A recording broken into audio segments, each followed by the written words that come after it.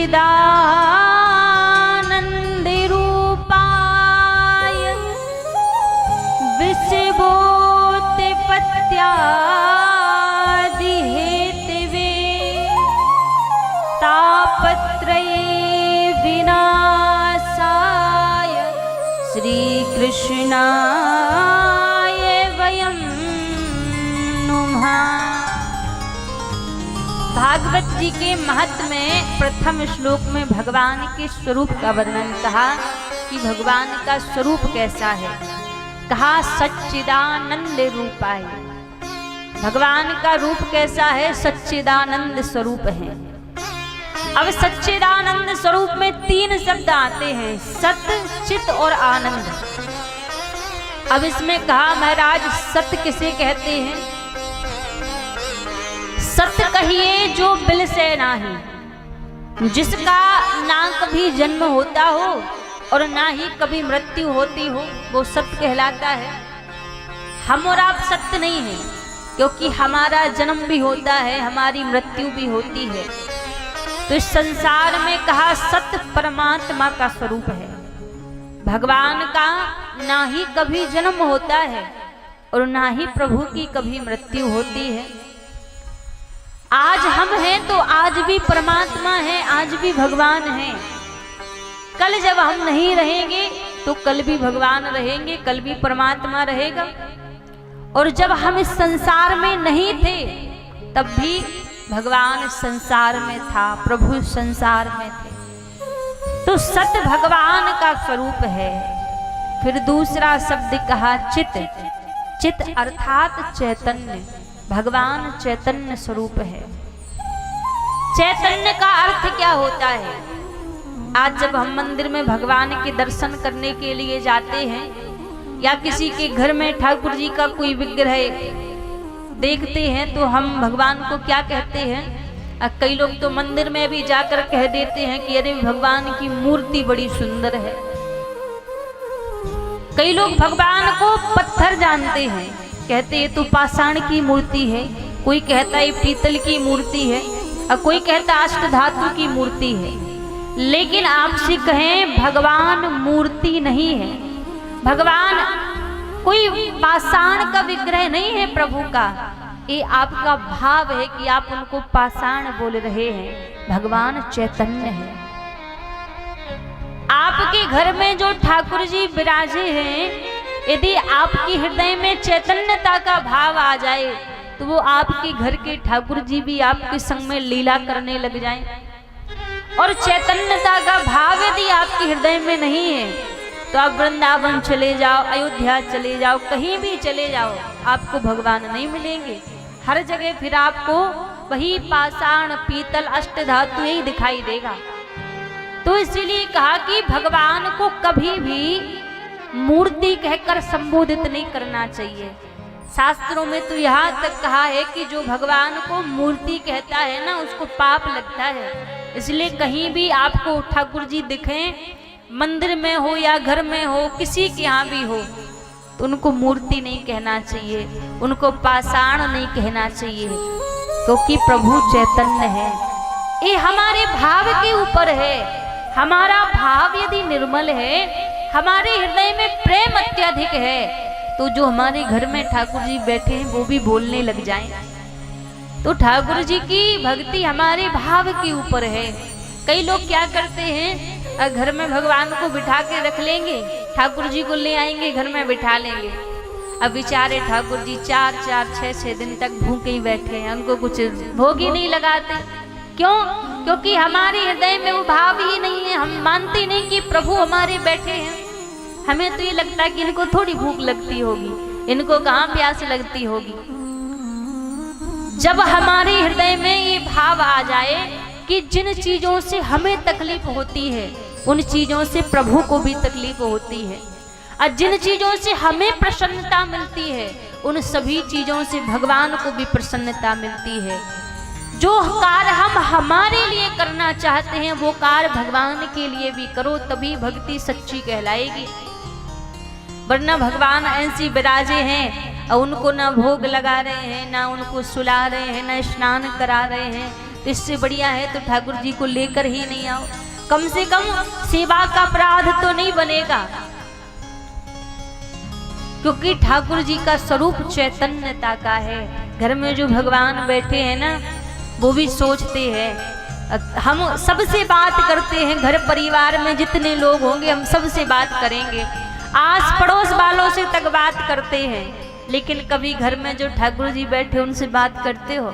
घर में जो भगवान बैठे उनसे कभी 1 मिनट भी जाकर बात करते हो? कभी नहीं करते। तो हमारे घर के ठाकुर जी भी सोचते हैं कि कभी इसको दुनिया की भाग दौड़ से फुर्सत मिले और मेरे पास आकर बैठकर 2 बातें मुझसे भी ये कर ले। पर हमारे हृदय में वो भाव ही नहीं है, चैतन्यता का भाव नहीं है। ठाकुर जी देखते हैं कि बस संसार की भाग दौड़ में लगा है, कभी मेरे पास भी आए, मुझे भी अपने दुख सुख की बातें सुनाए। एक बात आपसे कहें, जब कोई भी संकट कोई भी दुख जीवन में आए ना, दुनिया वालों से बाद में कहा करो, पहले जो हमारे घर में ठाकुर जी बैठे उनको जाके सुनाया करो कि प्रभु ऐसे से ऐसी बात है। हम पक्की बात कहते हैं, दुनिया वालों से कहने की नौबत ही जीवन में नहीं आएगी। यदि ठाकुर जी से कह दिया ना, वो वहीं उस काम को बना देंगे जो भी काम बिगड़ा हुआ है। बस हमारे हृदय में वो भाव होना चाहिए कि हम किस भाव से प्रभु को देख रहे हैं। तो कहा चित्त अर्थात चैतन्य, भगवान चैतन्य स्वरूप है। फिर तीसरा शब्द कहा आनंद। अब आनंद की परिभाषा देखी जाए महाराज, तो आनंद कहते किसे है? आज कोई बढ़िया घूमने के लिए चला जाए और घूम कर लौट कर आए तो उससे पूछो भैया घूमने गए थे कैसा रहा, तो कहेंगे बड़ा आनंद आया। अब खूब बढ़िया पकवान मिल जाए भोजन पाने को और कहेंगे भोजन ठीक ठाक तो बने हैं, हाँ, तो लोग तुरंत कह देते हाँ भैया आनंद आ गया। क्या यही आनंद है? संसार की छोटी छोटी चीजों से जो सुख का अभाव हमें होता है, हम इसे आनंद कहने लग जाते हैं, लेकिन वास्तव में ये आनंद नहीं है। क्योंकि आनंद संसार में है ही नहीं, कोई संसार में मिलने वाली वस्तु नहीं है आनंद जो संसार में मिल जाएगा।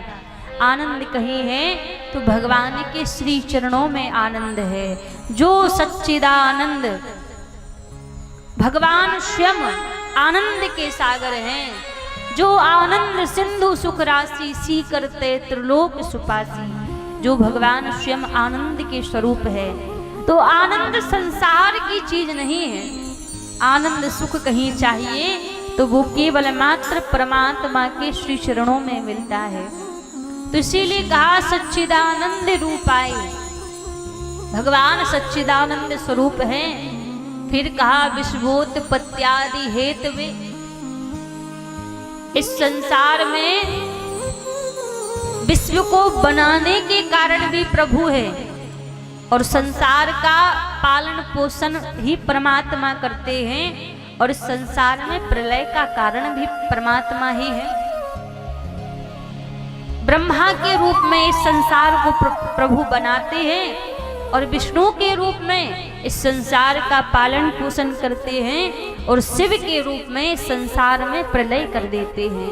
तो कहा विश्वोत्पत्त्यादि हेतवे तापत्रय विनाशाय श्री कृष्णाय वयं नुमः। इस संसार में 3 प्रकार के ताप हैं और जितना भी जो हमें दुख सुख इस संसार में मिलता है वो इन्हीं तीनों प्रकार के तापों के प्रभाव से मिलता है। दैहिक दैविक भौतिक तापा, ये 3 प्रकार के ताप हैं। इन तापों का हमारे जीवन में प्रभाव क्या होता है? कहते हैं महाराज, कोई तन दुखी कोई मन दुखी,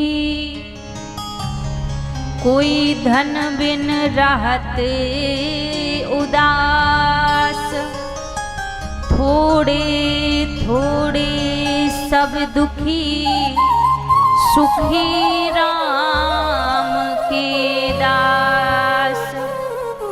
3 प्रकार के ताप हैं और तापों का प्रभाव क्या है? कहा महाराज कोई तन दुखी, कोई मन दुखी, कोई धन बिन रहत उदास। किसी को तन में पीड़ा है, किसी को धन का अभाव है, कोई मन से दुखी है। देखा जाए तो इस संसार में किसी से भी आप पूछ लो कि भैया आप प्रसन्न हैं, आप सुखी हैं, तो सबका जवाब यही होगा कि किसी ना किसी को कोई ना कोई दुख लगा हुआ है। कोई भी संसार में प्रसन्न नहीं है। एक बात हमेशा याद रखना कि हंसने वाला व्यक्ति, कोई ऊपर से हंस रहा है तो आपको लगे अरे बड़ा प्रसन्न है। हर एक हंसने वाला व्यक्ति मन से प्रसन्न नहीं होता, क्योंकि कहते हैं ना कि जो जितना ऊपर से हंसता है उतना ही दुख छिपा के बैठा रहता है, उतनी ही तकलीफ छिपाकर मन में बैठा रहता है। तो जो ऊपर से हंस रहा है तो ये मत समझो ये बड़ा प्रसन्न है, बड़ा सुखी है। पता नहीं उसको हृदय में कौन सा दुख बैठा हो, कौन सी तकलीफ बैठी हो। तो इस संसार में कोई सुखी नहीं है। किसी के तन में पीड़ा है, तन में बीमारी लगी है, तो किसी को पैसा का अभाव है, धन का अभाव है, तो महाराज किसी को मन से तकलीफ है, कोई मन से दुखी है। कोई संसार में सुखी नहीं है। तो कहा जब कोई सुखी नहीं है तो कोई व्यक्ति तो ऐसा होगा जो संसार में सुखी होगा। जब कोई सुखी नहीं है तो कहा महाराज जिनके पास भगवान के नाम का धन है, जिनके पास भगवान के नाम की संपत्ति है, केवल मात्र संसार में वही सुखी हैं, वही धनवान हैं, और कोई सुखी नहीं है। कबीरा सब जग निर्धना, धन बनता नहीं कोई, और धन बनता सो जानियो, जाको राम नाम धन होई। जिसके पास भगवान के नाम का धन है, भगवान के नाम की संपत्ति है, केवल मात्र वही संसार में सुखी है, और सबको कोई ना कोई दुख तकलीफ लगा हुआ है। तो इसीलिए कहा तापत्रय विनाशाय श्री कृष्णाय वयम नुमः। भगवान के नाम में ही केवल मात्र वो बल है जो हमें संसार के दुखों से दूर कर सकता है, जो संसार के दुखों से हमें छुटा सकता है। और संसार में कहीं ऐसा कोई बल नहीं है जो हमें संसार के दुख तकलीफ से छुटा सके। देखो एक एक दो दो करके सभी चले गए, सब खाली हो गया पंडाल। हाँ, बड़ी तपती दोपहरी में सब गए हुए थे। हाँ, कलश यात्रा में बड़ी लंबे, आप तो पादुकाएं भी नहीं पहन रखी थी, ऐसी हमारी छोटी छोटी बिटिया चल के जा रही थी। देखो ये भी एक कृपा ही है भगवान की। जितने लंबे चल के कलश यात्रा में गए हुए थे ना, बिना पादुकाओं के आप इधर ही थोड़ा सा चल लो, सो नहीं चल पाओगे। और कहाँ इतना लंबा चल के यहाँ से यहाँ तक आ गए, ये भगवान की कृपा है। अब वही चला कर ले गए, वही चला कर ले आए। तो उनकी कृपा से ही ये सारा काज होता है। आप बड़े सुंदर कलश यात्रा में सभी लोग आज गए हुए थे। तो महत्व के प्रथम श्लोक में भगवान के स्वरूप का वर्णन कहा है। भगवान का रूप इस संसार में कैसा है? सच्चिदानंद रूपाय विश्वोत्पत्त्यादि हेतवे तापत्रय विनाशाय श्री कृष्णाय वयम नुमः। सच्चिदानंद स्वरूप भगवान का इस संसार में सच्चिदानंद स्वरूप कहा है। अब महाराज आज जैसे हम यहाँ पर इकट्ठे हुए हैं भगवान की कथा को सुनने के लिए, ऐसे ही एक बार नैमिषारण्य की पावन भूमि और नैमिषारण्य की भूमि में 88,000 संतजन विराजते हैं। नैमी से सूत मासी नाम अभिमाद महामृतम। नैमिषारण्य की भूमि प्रातः काल वेला में सभी 88,000 संतजन वहां पर अपने नित्य क्रिया को करके विराजित थे, बैठे हुए थे। तभी महाराज उन सभी संतों के बीच में 20 वर्षीय सूत जी महाराज का आगमन हुआ। वहां पर जितने भी संत विराजित थे सभी संतों की बड़ी लंबी लंबी आयु, कोई 1000 वर्ष का, कोई 2000 वर्ष का। किसी संत के सामने कल्प बदल गए, कल्प बदलते हुए जिन्होंने देखा, इतनी लंबी लंबी आयु के संत बैठे थे। अब जब सभी संतों के बीच में 20 वर्षीय सूत जी महाराज का आगमन हुआ, तो सभी संत सूत जी को देखकर खड़े हो गए और सूत जी का सम्मान करने लगे। जब सूत जी को देखकर सभी खड़े हो गए, सूत जी का सम्मान करने लगे, तो मन में संकोच लगा सूत जी को कि मैं तो इनके सामने एक छोटा सा बालक हूं, ये इतने बड़े बड़े संत हैं, ये मेरा सम्मान क्यों कर रहे हैं। तो मन में बड़ा संकोच लगा। जब संकोच लगा तो पूछ लिया, भगवान मैं तो आपके सामने एक छोटा सा बालक हूं, आप तो इतने बड़े बड़े संत हैं, आप मेरा सम्मान क्यों कर रहे हैं। तब महाराज उन संतों ने जवाब दिया कि आप हमसे आयु में छोटे हैं, हम केवल मात्र आपसे आयु में बड़े हैं, लेकिन शास्त्र कहते हैं कि आयु का बड़ा व्यक्ति ही बड़ा नहीं कहलाता। तो कहा फिर बड़ा कौन कहलाता है। धन वृद्धा बल वृद्धा आयुर वृद्धा से तथेव चा ते सर्वपि ज्ञानम किंकरा शिष्य किंकरा। सब ऋषि जन कहने लगे कि शास्त्र कहता है कोई व्यक्ति धन में बड़ा होता है, धन वृद्धा, बल वृद्धा, ऐसे ही कोई व्यक्ति बल में बड़ा होता है।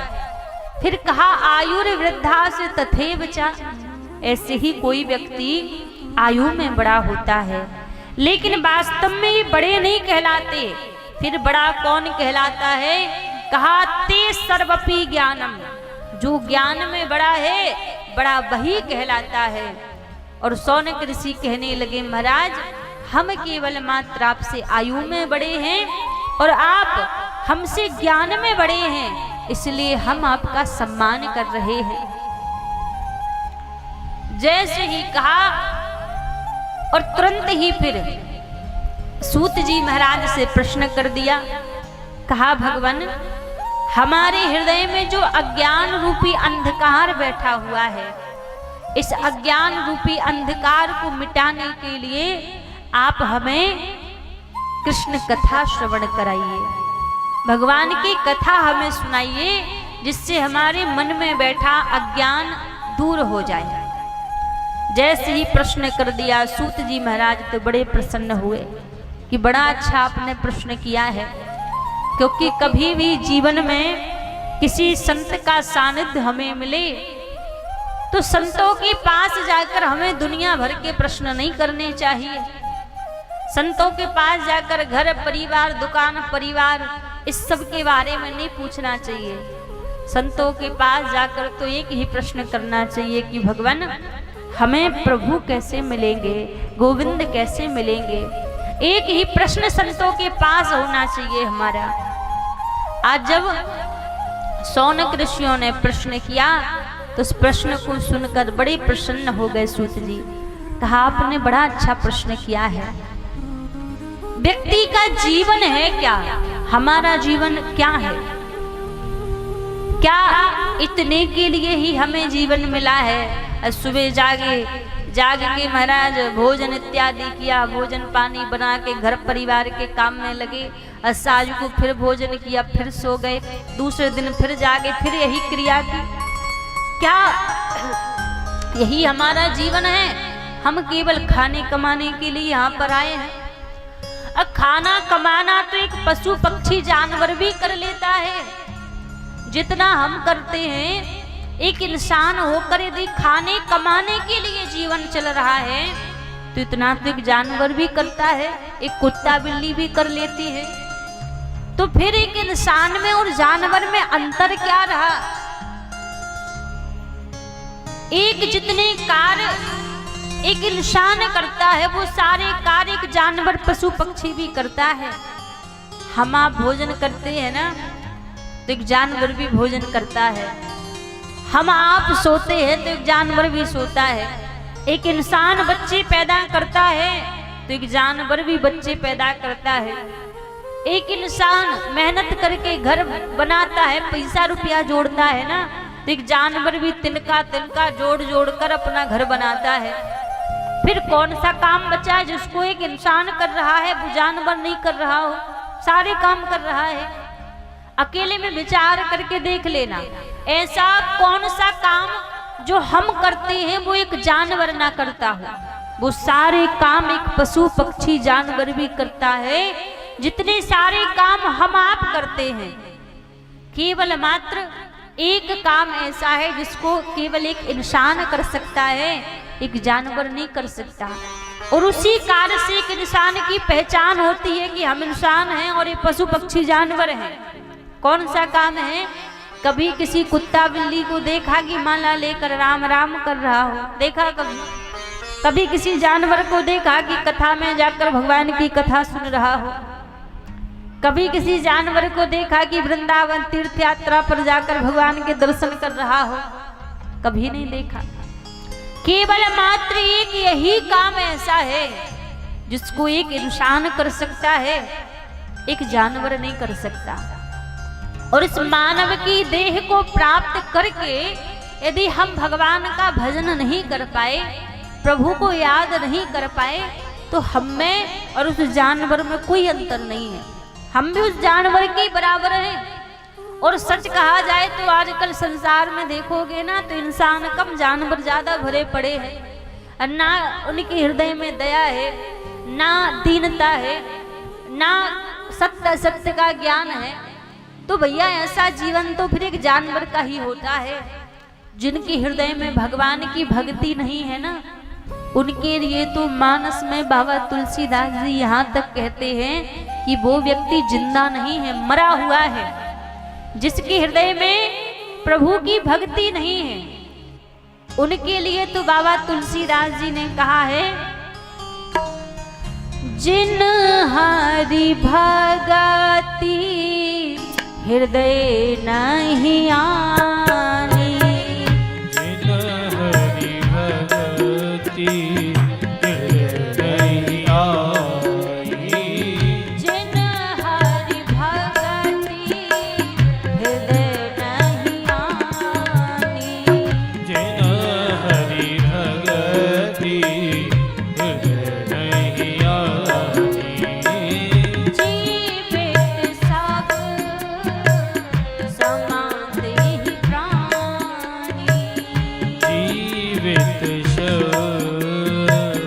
समाते ही प्राणी, जिन हरि भगति हृदय नहीं आनी, जिन हरि भगति हृदय नहीं आनी, जीवित सब समाते ही प्राणी, जीवित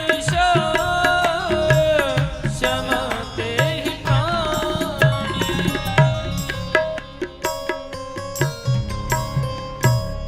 मानस में बाबा तुलसीदास जी कहते हैं कि जिनके हृदय में भगवान की भक्ति नहीं है वो व्यक्ति कैसे हैं? कहा, जिन हरि भगति हृदय नहीं आनी, जीवित सौ समान ते ही प्राणी। वो व्यक्ति जिंदा तो है, जीवित तो है, पर कैसे हैं? सौ के समान जीवित है। सौ जानते हो किसे कहते हैं? सौ कहा जाता है मुर्दे को। और तुलसीदास जी कह रहे हैं कि जिनके हृदय में भगवान की भक्ति नहीं है वो जिंदा तो है लेकिन मुर्दे के समान, मुर्दे के बराबर। आपने देखा होगा, और जब कोई व्यक्ति मर जाता है और उसे शमशान लेकर जाते हैं तो सभी लोग क्या बोलते हैं, क्या कहते हैं? आपकी आवाज आनी चाहिए। राम नाम सत्य है। सभी लोग कहते हैं कि राम नाम सत्य है। अब उनमें केवल एक व्यक्ति ऐसा होता है जो नहीं बोलता कि राम नाम सत्य है। वो कौन है? मुर्दा, मरा हुआ व्यक्ति नहीं कहता राम नाम सत्य है। अच्छा, वो क्यों नहीं कहता? उसको भी तो बोलना चाहिए। क्या बदला है? वही पूरा शरीर है, वही हाथ है, वही पैर है, वही मुख है, वही पूरा शरीर है। क्या बदला है? उसको भी बोलना चाहिए ना कि राम नाम सत्य है, पर वो क्यों नहीं बोलता? क्योंकि उसकी हृदय में जो राम बैठा हुआ था वो राम निकल चुका है, इसलिए नहीं कहता कि राम नाम सत्य है। अब जरा विचार करो, वो तो उस 4 पांव की खाट पर लेटा हुआ मुर्दा है जो नहीं कहता कि राम नाम सत्य है, पर हम आप तो चलते फिरते मुर्दा हैं जो नहीं बोलते कि राम नाम सत्य है, जो राम को भूल कर बैठे हैं, तो हम कहाँ से जीवित हैं? ये हम नहीं कहते, अपने हृदय से खुद आप पूछिए कि यदि हमारे हृदय में भगवान का नाम नहीं है, प्रभु का नाम नहीं है, तो क्या हम जीवित हैं? क्या हम जिंदा हैं? नहीं है, क्योंकि हमारे जिंदा होने का प्रमाण भी भगवान के नाम से ही होता है। प्रभु के नाम से ही ये प्रमाण मिलता है कि हम जीवित हैं या हम मरे हुए हैं। तो महाराज, भगवान का नाम यदि हृदय में है तो हम जीवित हैं, भगवान की भक्ति यदि हृदय में है तो हम जीवित हैं, और यदि भगवान की भक्ति हमारे हृदय में नहीं है, प्रभु का नाम हमारे जीवन में नहीं है, तो महाराज हमारा जीवन फिर उस मुर्दे के बराबर ही, उस मुर्दे के समान ही है। इसलिए केवल खाने कमाने सोने के लिए ही जीवन नहीं मिला है कि बस खूब घर परिवार बना लिया, पैसा रुपया कमा लिए, अब बुढ़ापा आ गया तो बैठे बैठे बुढ़ापा बिता दिया, बस इसी के लिए जीवन मिला है ना। हमारे जीवन का लक्ष्य है भगवान की प्राप्ति करना, प्रभु को प्राप्त करने के लिए जीवन मिला है। केवल संसार के सुखों को भोगने के लिए जीवन नहीं मिला है। व्यक्ति इस जीवन को ऐसे ही गवा देता है, और जब अंत समय आता है ना तो फिर पछताता है कि मैं कुछ कर ही नहीं पाया, मेरा जीवन तो ऐसे ही बीत गया। ये जीवन भगवान का नाम लेकर ही बिताना चाहिए। ये हाड़ मांस की देह है, एक दिन सब माटी में मिल जानी है, सब माटी में मिल जाएगा, कुछ जाएगा संग, तो केवल मात्र भगवान का नाम ही हमारे साथ में जाएगा, और कुछ साथ में जाने वाला नहीं है। इस देह को हम कह के इतराते हैं ना कि मेरी देह है, ये हमारा शरीर भी हमारे साथ में जाने वाला नहीं है, क्योंकि संत कहते हैं ना, क्यों इतना इतराए रे ओ माटी के पुतले, क्यों इतना इतराए रे ओ माटी के पुतले, क्यों इतना इतराए रे ओ माटी के पुतले, क्यों इतना इतराए रे ओ माटी के पुतले, माटी के पुतले ओ माटी के पुतले,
करता तू मेरा मेरी, क्यों करता तू मेरा मेरी, क्यों करता तू मेरा मेरी, ठगनी माया राख की ढेरी, ठगनी माया राख की ढेरी, ठगनी माया राख की ढेरी, ठगनी माया राख की ढेरी। ये तो यहीं पड़ा रह जाए रे, ओ माटी के पुतले, यहीं पड़ा रह जाए रे, ओ माटी के पुतले, क्यों इतना इतराए रे,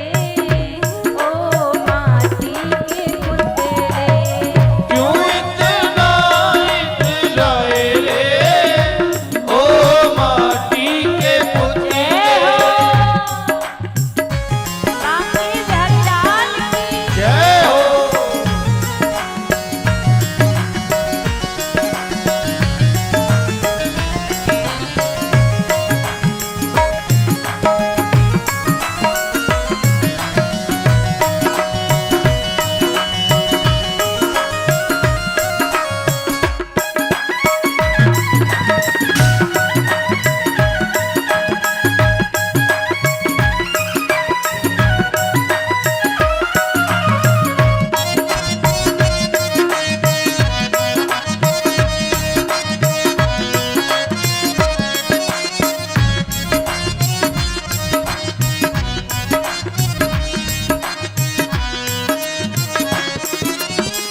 जिस तन को तू रोज नहावे, जिस तन को तू रोज नहावे, जिस तन को तू रोज सजावे, जिस तन को तू रोज सजावे, घिस घिस साबुन रोज नहावे, किस किस साबुन तेल ये लगावे, तो माटी में मिल जाए रे, ओ माटी के पुतले, काहे को इतना इतराए रे, ओ माटी के पुतले, क्यों इतना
पुतले ओ माटी के पुतले क्यों इतना इतराए रे ओ माटी के पुतले क्यों इतना इतराए रे ओ माटी के पुतले क्यों इतना इतराए रे ओ माटी के पुतले क्यों इतना इतराए रे ओ माटी के पुतले। एक बार दोनों हाथ ऊपर खड़े करके भगवान का नाम गाते हुए बाबा पीछे बैठे हैं जी, पंचायत तो घर पे ही कर लियो, यहाँ बैठ के कम से कम भगवान की कथा सुन लो, जे तो कबू ना छूटनी, हाँ मरते दम तक ना छूटनी पंचायत तो।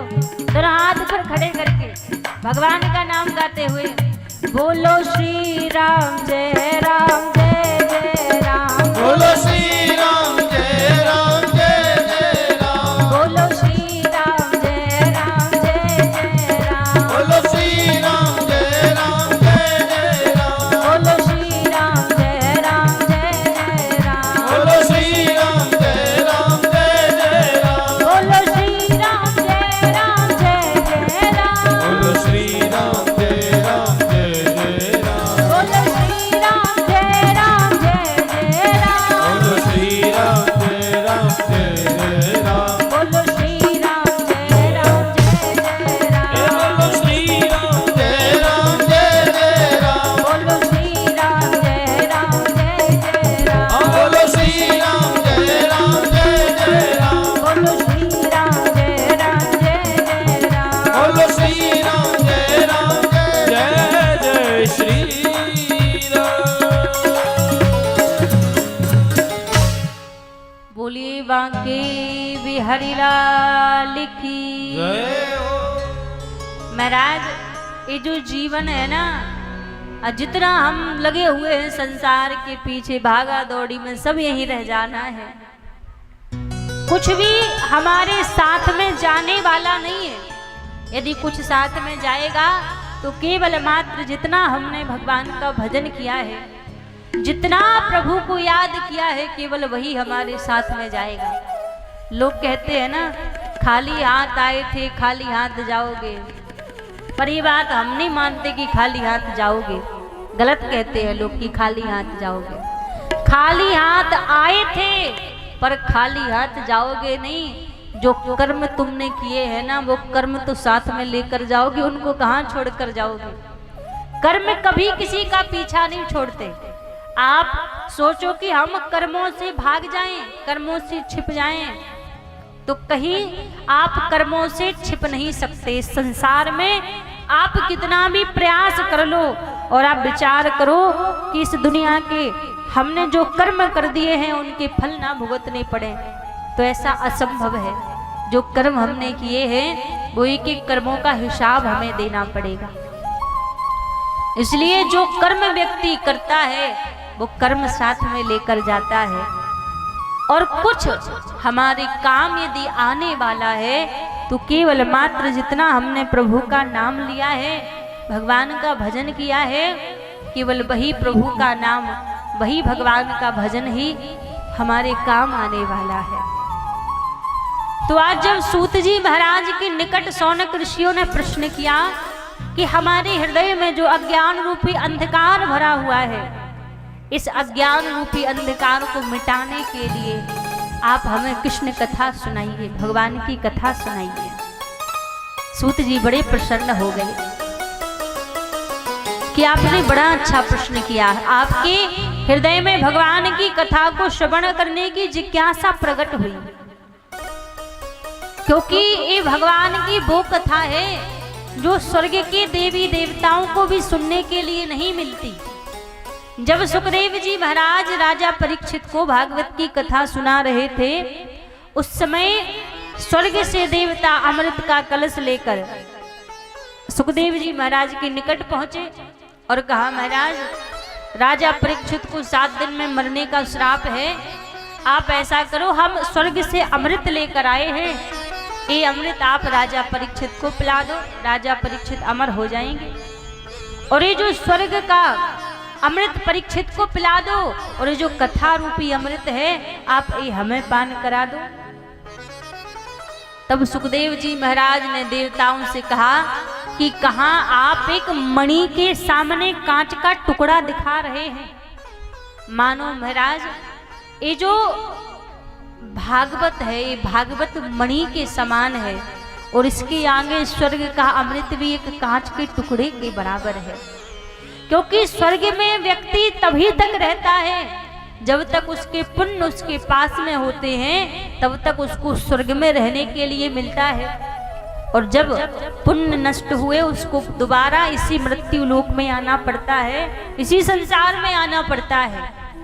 लेकिन महाराज जिसने भगवान की कथा रूपी अमृत को पान कर लिया, उसके लिए तो पुनरपि जननम पुनरपि मरणम पुनरपि जननी जठरे शयनम, जन्म जन्म का जो जन्म मरण का चक्र है वो सारा जन्म मरण का चक्र ही छूट जाता है जिसने भगवान की कथा रूपी अमृत को पान कर लिया। तो आज सुखदेव जी ने कथा रूपी अमृत देवताओं को भी प्रदान नहीं किया। आप सोचो क्या स्वर्ग में भागवत की कथा है? तो स्वर्ग में भागवत की कथा नहीं है। आप सोचो स्वर्ग में भगवान का गुणगान होता होगा? तो स्वर्ग में भगवान का गुणगान नहीं होता। आप सोचो कि स्वर्ग में हम जाकर बांकी बिहारी जी के, राधा रमण जी के, राधा रानी के क्या हम दर्शन कर पाएंगे? तो स्वर्ग में बिहारी जी के भी दर्शन नहीं होते, राधा रानी के भी दर्शन नहीं होते, क्योंकि स्वर्ग में वृंदावन नहीं है। स्वर्ग में मिलता क्या है? स्वर्ग में हमें संसारिक सुखों को भोगने के लिए मिलता है। भगवान की भक्ति भी स्वर्ग में नहीं मिलती। तो स्वर्ग का जो अमृत है इस भागवत रूपी अमृत के सामने तुच्छ है, एक कांच के टुकड़े के बराबर है। तो जरा विचार करो कि भागवत रूपी अमृत को पान करने के लिए स्वर्ग के देवी देवताओं को भी मनुष्य का रूप धारण करना पड़ता है। जब जाकर उनको ये भागवत रूपी अमृत पान करने के लिए मिलता है। हमारे ऊपर तो कृपा की है ठाकुर जी ने, जो हमें भागवत रूपी अमृत पान करने का एक सुंदर सौभाग्य हमें मिला है। आज कथा का प्रथम दिन है। अभी 6 दिन और हम आप सभी भागवत रूपी गंगा में डुबकी लगाएंगे।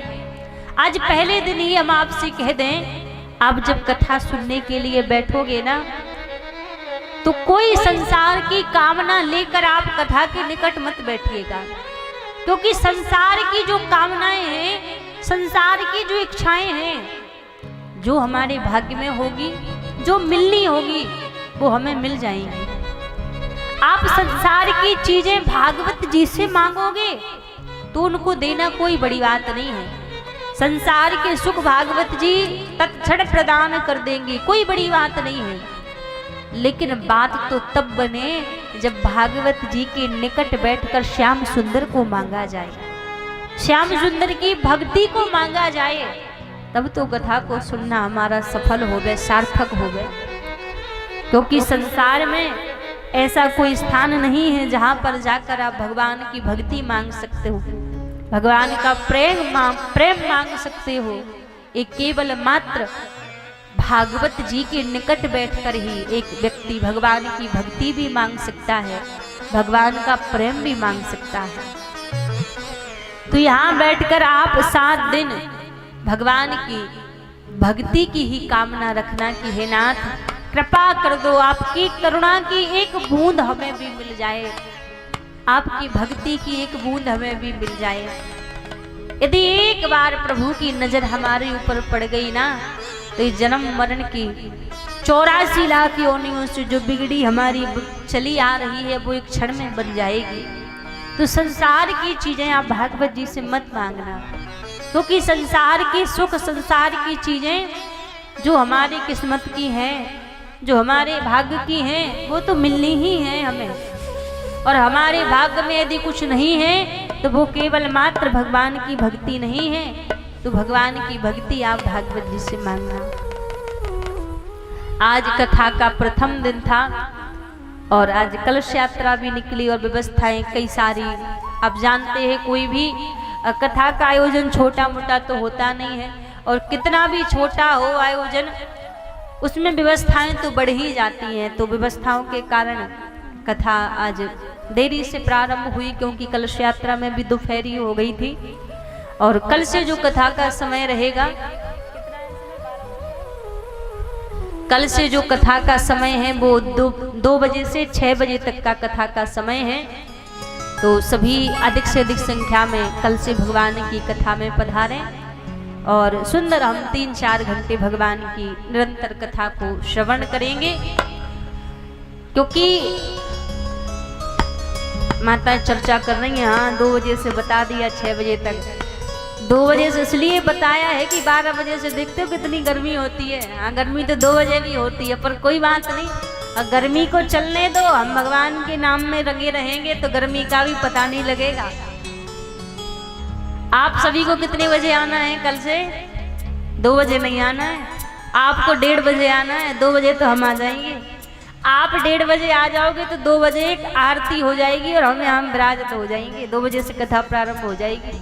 और आप यदि 2 बजे आओगे तो हम 2:30 बजे आएंगे।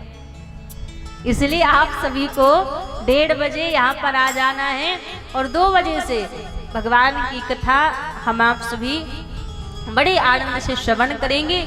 और कल से भगवान की झांकियों का भी हम सभी को दर्शन करने का सौभाग्य मिलेगा। तो सभी लोग अपने स्थान पर खड़े हो जाएं। थोड़ी देर भगवान का नाम गाते हुए फिर आरती की ओर चलते हैं। कल से पुनः सभी अधिक से अधिक संख्या में कथा में पधारें। और ये जो कथा है ये हमारे YouTube चैनल पर लाइव चल रही है। तो आप इस कथा को अपने घर पर जाकर भी दोबारा श्रवण कर सकते हैं और आज से 50 साल बाद भी सुन सकते हैं।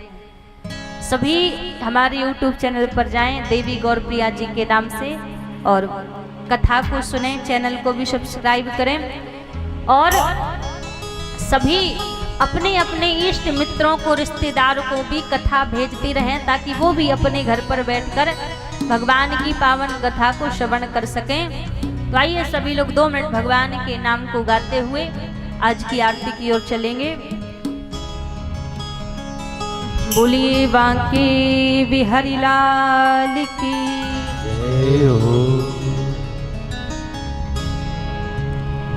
सभी लोग दोनों हाथ ऊपर खड़े करके सभी मिलकर भगवान के नाम को गाएंगे।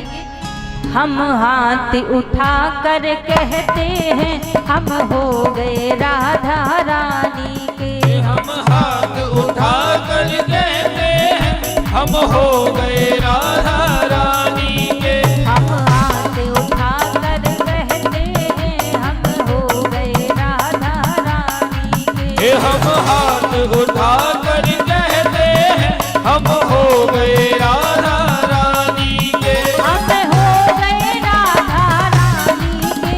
हम हो गए राधा रानी के। ऊंचे बरसाने बारी के। ऊंचे बरसाने बारी के। हम झूम झूम कर कहते हैं हम हो गए राधा रानी के। हम झूम झूम कर कहते हैं हम हो गए राधा रानी के। हम हाथ उठा कर कहते हैं हम हो गए राधा रानी के। हम हाथ उठा कर कहते हैं हम हो गए राधा रानी के। जय हो लाडली सरकार की जय हो। हरि बोल।